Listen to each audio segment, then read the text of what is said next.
जय हिंद दोस्तों, मैं हूं आपका साथी परवेज अहमद। आप देख रहे हैं द पॉलीग्राफ की खास पेशकश सीधा सवाल सीधा जवाब। आज हमारे साथ मौजूद हैं भारतीय जनता पार्टी के किसान मोर्चा के प्रदेश महामंत्री, बहुत ही ज़मीनी नेता हैं और संघर्षशील नेता। इन्होंने बड़ी मेहनत की है और पिछले कई सालों से ये प्रदेश का दौरा कर रहे हैं, किसानों का हालचाल ले रहे हैं।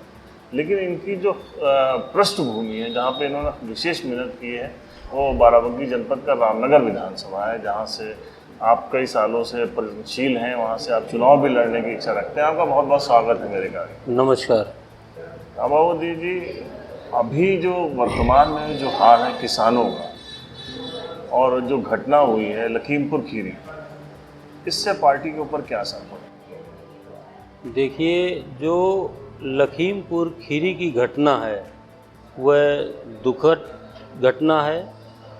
इस तरीके की घटनाएं नहीं होनी चाहिए और हमारी सभी पीड़ित परिवारों के लिए संवेदनाएं हैं।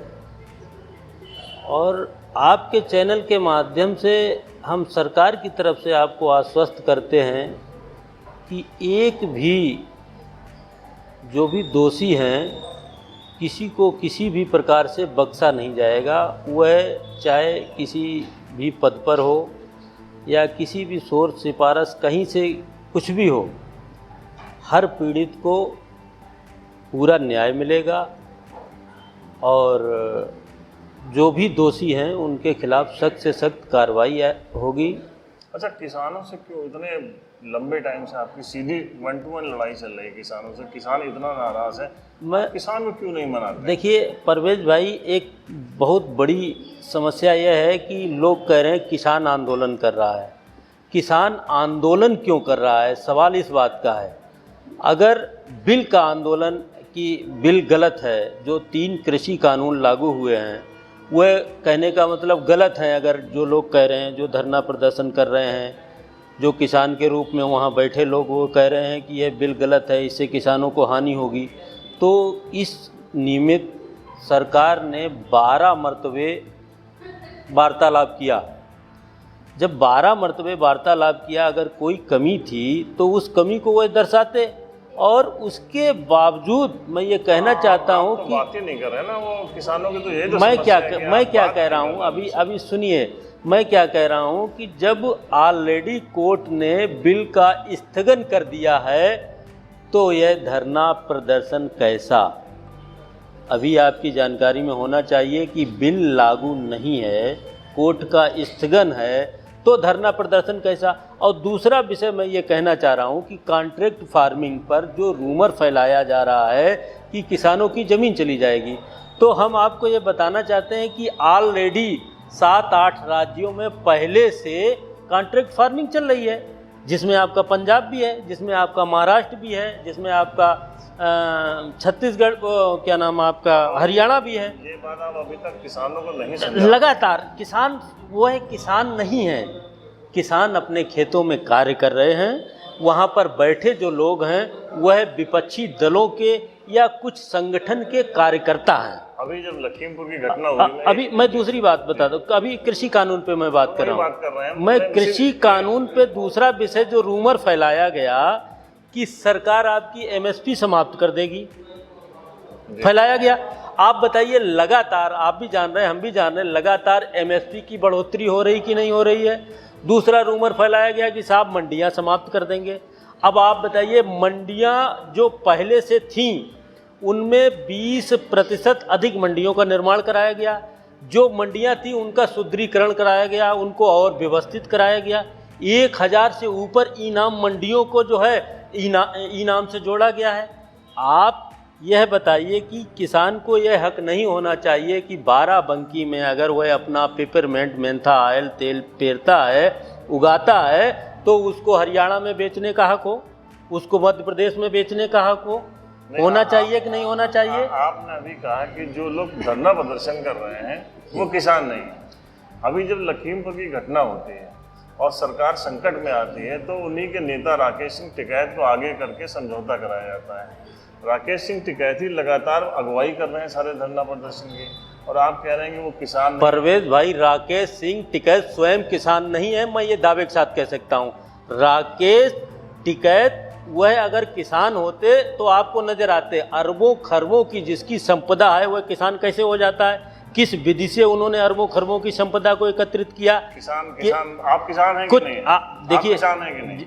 मैं किसान हूँ और मेरी खेती है, मैं स्वयं खेती करता हूँ, लेकिन मैं राकेश टिकैत के बारे में बताना चाहता हूँ कि वह एक संगठन के पदाधिकारी हैं, वह एक संगठन चलाते हैं, संगठन के मुखिया हैं, उनके कार्यकर्ता वहाँ पे बैठे हुए हैं। लेकिन किसान को भी तो मालदार होने का हक है ना, बड़ा क्या किसान भी तो मालदार हो बिल्कुल सकता है? मालदार हक होने का अधिकार है। इसीलिए माननीय मोदी जी ने 3 नए कृषि कानून लाए हैं ताकि किसानों की आमदनी को दूना किया जा सके, किसानों को उनकी उपज का सही मूल्य उनको प्राप्त हो, उचित मूल्य उनको प्राप्त हो। ये जो बहस है ये अनावरत जारी है पिछले लंबे वक्त से, और ये जारी रहेगी जब तक ये अभी कानून वापस लेते हैं या फिर ये उसका कानून का असली रूप लेता है। विषय यह है कि जब कृषि कानून स्थगित हैं तो वहाँ पर रोड क्यों जाम है? अनाधिकृत तरीके से क्यों लोगों को प्रताड़ित किया जा रहा है? लोगों का आना जाना मुहाल किया जा रहा है, लोग अपने घर से नहीं निकल पा रहे हैं, रास्ते जाम हैं। अपनी बात क्यों? कहने का हक तो है ही। अपनी बात कहने का हक है, लेकिन उनको तोड़ फोड़ करने का हक नहीं है, उनको सरकारी संपत्तियों को फूकने का हक नहीं है। पंजाब, आप देखिए पंजाब में तमाम रिलायंस के टावर तोड़ दिए गए थे। यह हक कौन उनको देता है? यह किसान नहीं हो सकते हैं। यह किसान के रूप में जो वहाँ बैठे हैं, यह किसी न किसी संगठन के सदस्य हैं और यह सब अराजकता फैलाना चाहते हैं, अपनी राजनीतिक रोटियां सेकना चाहते हैं, जो अपनी खोई हुई विरासत है उसको हासिल करना चाहते हैं। राजनीति में तो देखिए, राजनीति तो सभी लोग कर रहे हैं और आप भी राजनीति कर रहे हैं, आप किसान मोर्चा के नेता हैं, लेकिन राजनीति तो कहीं ना कहीं कर रहे हैं। अब आपकी राजनीति पे हम आते हैं। राम बाबू जी, आप बहुत संघर्षशील नेता हैं और हम लोग लगातार आपको क्षेत्र में देखते हैं। रामनगर का जो विधानसभा क्षेत्र है, पिछली बार तो लग रहा था कि आपको ही टिकट मिलेगा, ऐन मौके पे आपका टिकट कट गया, क्या कारण रहा? देखिए, यह विषय हमारे शीर्ष नेतृत्व का होता है। लोकतंत्र में टिकट मांगने का सबको अधिकार है। हम भी टिकट मांग रहे थे, हम पार्टी के पदाधिकारी थे। पार्टी को उस समय नहीं अच्छा लगा होगा या पार्टी का नेतृत्व था, जो पार्टी नेतृत्व का डिसीजन है वह हम लोगों ने स्वीकार किया। उन्होंने वहाँ पर जिस कैंडिडेट को चुनाव मैदान में उतारा, हमने पूरी मेहनत के साथ रामनगर विधानसभा से कमल खिलाकर पार्टी को सौंपा। लेकिन कसक तो रह जाती है ना कि हम मेहनत कर रहे थे, जिसने मेहनत की उसको कैंडिडेट कोई और हो गया, तो एक कसक नहीं रह जाती? देखिए, एक परिवार में कई सदस्य होते हैं, कब किसको क्या करना है यह परिवार का मुखिया तय करता है। एक पार्टी हमारी है, उसमें एक नेतृत्व है, वो नेतृत्व सामूहिक रूप से जो डिसीजन लेता है वह हम लोगों को स्वीकार करना होता है और सभी लोग करते हैं। तो पार्टी हमारा एक परिवार है, उसके मुखिया ने जो डिसीजन लिया हमने उसको सहृदय स्वीकार किया और वहाँ से भारी बहुमत से अपने प्रत्याशी को जिता के पार्टी जिताया। उसके बाद भी आप लगातार क्षेत्र में बने रहे। आपके ऊपर एक बार तो आपके ऊपर भी हमला हुआ, लाठीचार्ज हुआ आपके ऊपर, कुछ मुद्दों पे आप कर रहे थे, उसके बाद आप बने रहे। इसके पीछे मतलब आपकी तैयारी तो होगी कि अगर इस बार मौका मिला तो आप चुनाव लड़ेंगे रामनगर से? देखिए, पार्टी, मैंने फिर कहा है कि हमारा शीर्ष नेतृत्व अगर हमको आदेशित करेगा, निर्देशित करेगा कि आपको चुनाव लड़ना है तो हम चुनाव में जाएंगे। लोकतंत्र में सबको अधिकार है टिकट मांगने का, मैं भी मांग रहा हूँ।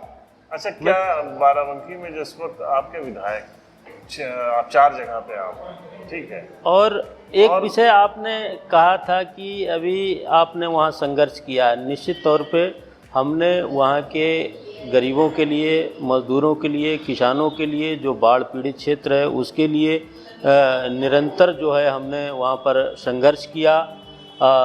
देवा में उस समय 24 घंटा लाइट आदरणीय अखिलेश यादव जी दे रहे थे और महादेवा लोधेश्वर महादेव जो हिंदुओं का तीर्थ स्थल है वहाँ पर नहीं दे रहे थे। इसके लिए हमने 21 दिवसीय वहाँ पर हस्ताक्षर अभियान चलाया था। तमाम ऐसे मुद्दे थे, हमने चीनी मिल का भी मुद्दा चलाया था, लेकिन अभी कोविड काल के कारण सरकार की कुछ स्थितियां ऐसी नहीं बन पाई, लेकिन आपके चैनल के माध्यम से आश्वस्त करता हूं शीघ्र ही सरकार इस पे विचार कर रही है और बुड़वल शुगर मिल शीघ्र चालू होगी, ऐसा आश्वासन हमको अभी जल्द ही मिला है गन्ना मंत्री से। अच्छा। हाँ, माननीय गन्ना मंत्री जी से अभी मैंने शीघ्र ही अभी गन्ने का मूल्य बढ़ाया गया 25 रुपये प्रति कुंटल। तो निरंतर जब से मोदी सरकार और योगी सरकार आई है निरंतर किसानों के लिए कार्य कर रही। योगी सरकार का आपको बता दें पहला ही फैसला पहली कैबिनेट का था किसानों को कर्जा मुक्ति दिलाने का, तो निरंतर अभी मुख्यमंत्री जी योगी जी आए थे बाराबंकी, उन्होंने बहुत सी परियोजनाओं का शिलान्यास किया, लेकिन बुड़वल शुगर मिल से रिलेटेड कोई बात उन्होंने नहीं की। मैंने क्या कहा, कोविड काल के नाते अभी सरकार की वह स्थिति नहीं बन पाई, लेकिन यह आश्वस्त किया गया कि शीघ्र ही हम बुड़वल चीनी, हाँ बिल्कुल पाइपलाइन में है, और मैं वहाँ के सभी जो हमारे कार्यकर्ता हैं जिन्होंने आश्वासन दिया है, जो हमारे नेतागण हैं, मैं उनको भी ये कहना चाहता हूँ कि आप लोग धैर्य बनाएं और वहाँ की जनता के लिए शीघ्र ही माननीय योगी जी। और आपके क्षेत्र की बहुत बड़ी समस्या है और वो है नेपाल से छोड़ा जाने वाला पानी। हर बार वो बाढ़ का रूप लेता है, भारी नुकसान करता है हर साल। सरकार के ऊपर भी उसके लिए बड़ा दबाव आता है और काफ़ी सरकार को भी उसके पीछे काफ़ी पैसा खर्च करना पड़ता है, बड़ा बजट खर्च करना पड़ता है। अब उस पर नियंत्रण पा लिया गया है, जो बाढ़ पीड़ित क्षेत्र थे वहाँ पर बंधा बना दिया गया है। अब कोई भी किसी भी गांव में बाढ़ का पानी नहीं आता है, उस समस्या से निजात मिल गया है। ऐसी कोई अब इस समय समस्या फिलहाल नहीं आ रही है क्षेत्र में। अटल जी की बहुत महत्वाकांक्षी परियोजना थी गंडक परियोजना, जिसमें कई नदियों में कॉरिडोर जोड़ने का एक वो था। इसके ऊपर कभी आपने रिसर्च किया या काम किया या इस बारे में सोचा आपने? देखिए, अटल जी ने तो जो किसान क्रेडिट कार्ड है उस पे 4% पर किसानों को कर्जा देने की बात अटल जी ने ही किया था। अटल जी ने गांव तक रोडें बनाने का कार्य अटल जी ने ही किया था। नदियों को एक साथ जोड़ने का कार्य अटल जी की ही परियोजना है। तो अटल जी के अटल इरादे थे, उनको लेकर हम लोग आगे बढ़ रहे हैं। हमारी सरकार आगे बढ़ रही है, माननीय मोदी जी आगे बढ़ रहे हैं, माननीय योगी जी आगे बढ़ रहे हैं, और हम लोग अंत्योदय वाले पथ पर सदैव चलते हैं। पंडित दीनदयाल उपाध्याय जी के जो सपने थे उनको साकार करने के लिए अंतिम व्यक्ति तक। आप बताइए, ऐसा कोई गांव एक बता दीजिए जिसमें आप प्रधानमंत्री आवास ना पहुंचा हो, जिसमें गरीब लोगों को शौचालय ना पहुंचे हों, गरीब माताओं बहनों को जो है उज्ज्वला योजना के माध्यम से गैस कनेक्शन ना पहुंचा हो। आपको आश्चर्य होगा, 1,60,00,000 से ऊपर ऐसे परिवार थे। अखिलेश जी और मायावती जी को जवाब देना चाहिए कि उनके बच्चे अंधकार में सो रहे थे, उनको बिजली, उनको बल्ब नहीं मालूम था कि ये बल्ब क्या होता है, बिजली क्या होती है। ऐसे परिवारों को निःशुल्क गैस कनेक्शन देने का काम योगी सरकार ने किया है। तमाम ऐसी योजनाएं हैं जिनसे आपने गैस दी और उतने गैस के दाम बढ़ाए, बिजली आपने दी उतनी बिजली के दाम बढ़ाए। खैर, अब हम उस पर बात ज़्यादा न करके हम लोकल पॉलिटिक्स पे बात करें। इस पर रामनगर बहुत चर्चा है। चर्चाएं दो तरीके की। एक तो वहाँ समाजवादी पार्टी की तरफ से बड़ी ज़बरदस्त दावेदारी, दो उनके प्रमुख नेता हैं, उन दोनों की दावेदारी हो रही है कि किसको टिकट दिया जाएगा, जो टिकट दिया जाएगा वो जीतेगा। क्या सपा की इस वक्त वहाँ पे इतनी अच्छी पोजीशन हो गई है कि उनमें टिकट की दावेदारी लड़ाई चल रही है और आपका प्रत्याशी या आपका जो भी प्रत्याशी बनाया जाएगा वो इतना कमज़ोर साबित होगा? देखिए, समाजवादी पार्टी में कौन प्रत्याशी होगा यह समाजवादी नेतृत्व तय करेगा, उस पर हमको टीका टिप्पणी नहीं करनी है। मैं यह जानता हूं कि भारतीय जनता पार्टी ने अपनी सभी 403 विधानसभाओं पर प्रत्याशी हमेशा उनके घोषित रहते हैं और आज भी घोषित है। जिसके पास कमल का फूल होगा तो कमल वाला ही बटन लोग दबाएंगे और फिर से योगी जी को जिताएंगे। अब क्यों दबाएंगे? सड़क आपने कहा गड्ढा मुक्त होगी, नहीं हुई। आपने कहा कि विकास बहुत ज़्यादा हो जाएगा, विकास नहीं हुआ। आपने कहा कि हम सुरक्षा देंगे व्यापारियों को, सुरक्षा किस तरीके की दी जा रही? जो विरोधी पार्टी के उन लोगों को जो है खाली वो ठोका जा रहा है या बजाया जा रहा है कि वाकई गुंडा राज समाज, रोज घटनाएं हो रही हैं। देखिए, तमाम तरीके के आरोप लोग लगाते हैं। विपक्षी दलों का काम आरोप लगाना है। उनसे हमको ये उम्मीद नहीं रखनी चाहिए कि वह हमारे लिए फूल गुलदस्ता लेकर आएंगे। आरोप प्रत्यारोप तो लगाएंगे, चूंकि वो राजनीतिक दल के लोग हैं, लेकिन सच्चाई क्या है यह जनता जान रही है और जनता लगातार जवाब दे रही है। 2014 में हम भारी बहुमत से विजयी होकर आए, 2017 में हम भारी बहुमत से विजयी होकर आए, 2019 में हम भारी बहुमत से विजयी होकर आए। तो यह विकास गांव के लोगों को दिखाई दे रहा है, यह विकास गरीबों को दिखाई दे रहा है। यह हाँ, जिले की बात। और एक आरोप आपने लगाया कि हाँ, जनता आपके माध्यम से जनता जो भी आप कह रहे हैं कि द्वेष भावना से ठोका पीटा, ऐसा नहीं। आप बताइए कि आज की डेट में मैं जनपद बाराबंकी में रहता हूं, मैं खुलासा नहीं करता हूं, लेकिन छोटी लाइन बड़ी लाइन पे जो रेलवे लाइन की साइडें हैं, यहाँ 4-4, 5-5 माफियाओं से हफ्ता वसूली होती थी, प्रत्येक ट्रेन पर होती थी। मैं दावे के साथ कह सकता हूं कौन कौन लेते थे, मैं इसका खुलासा नहीं करना चाहता हूं। आज कहाँ हैं वो सारे माफिया? किसी से लिया जा रहा, कोयला की साइडिंग रेक लग रही है, उससे 4-4 माफिया पैसा लेते थे। तो इससे हम वाकिफ़ हैं, आप वाकिफ़ हैं। आज कहीं कोई दिखाई दे रहा है? जितने लोकल आप इलेक्शन की बात कर रहे हैं, 17 में आप जीते और उसके कुछ समय बाद जब यहाँ पे इलेक्शन हुआ जैतपुर का उपचुनाव हुआ, तो उसमें आप बुरी तरीके से हार गए कि इतनी जल्दी जो वो पब्लिक के ऊपर जुनून था वो कम हो गया? देखिए, इसीलिए तो मैं आपको कहता हूं कि भारतीय जनता पार्टी का जो नारा है, सबका साथ, सबका विकास, सबका विश्वास, भारतीय जनता पार्टी के ऊपर जो अनलीगल तरीके से लोग आरोप लगाते हैं, ऐसा नहीं। भारतीय जनता पार्टी सत्ता में थी, लेकिन उसने सत्ता का दुरुपयोग नहीं किया। जो वास्तविक जनता का निर्णय था उसको स्वीकार किया। नहीं तो जनता का निर्णय इतनी जल्दी क्यों आपके अगेंस्ट में आ गया? हो सकता है हमारे प्रत्याशी में कुछ कमियां रही हों या हमारे लोगों में कुछ कमियां रही हों। वर्तमान में जो प्रत्याशी उनका क्या है, ग्राउंड रिपोर्ट क्या है? देखिए, वर्तमान में जो भी प्रत्याशी आएगा, जो हमारा नेतृत्व तय करेगा, उसको यहाँ की जनता इस बार भारी बहुमत से जिता के भेजने वाली, क्योंकि जनता, गांव की जनता, गरीब, किसान, मजदूर, यह सब बहुत ही प्रसन्न है। किसानों का जो खाद्यान्न बिक रहा है, उनको सीधे 72 घंटे में उनके खाते में पैसा आ रहा है। निष्पक्षता के साथ डीबीटी के माध्यम से सभी के खातों में पैसा जा रहा है। पहले की सरकार, आपको याद होगा, कांग्रेस की सरकार कहती थी कि मैं 1 रुपया यहाँ से भेजता हूँ तो 85 पैसा बीच में बिचौलिए खा जाते हैं और 15 पैसे वहाँ तक पहुँचता है। इस पर किसने काम किया? इस पर माननीय मोदी सरकार ने काम किया। और अब वहाँ से जो भी पैसा भेजा जाता है, सीधा का सीधा जो लाभार्थी है उसके खाते में पहुँचने का काम होता है। एक भी पैसा कोई भी बिचौलिया नहीं खा सकता, ये मैं दावे के साथ कह सकता हूँ। अच्छा, जो आपसे मैंने सवाल किया कि जो यहाँ के विधायक हैं वर्तमान, उनकी रिपोर्ट क्या है?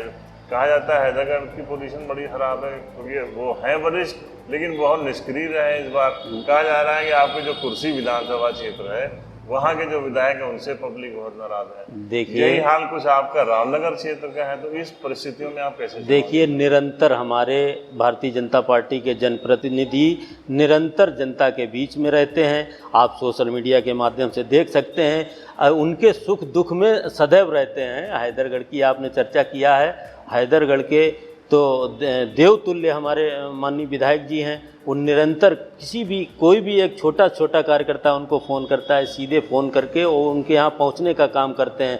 हैदरगढ़ में ही नहीं, वह तो एक ऐसे विधायक हैं कि वह किसी भी विधानसभा में पहुंचकर और लोगों की मदद करते हैं, उनके दुख सुख में शामिल होते हैं। 2022 में रामबाबू द्विवेदी कहाँ नजर आएंगे?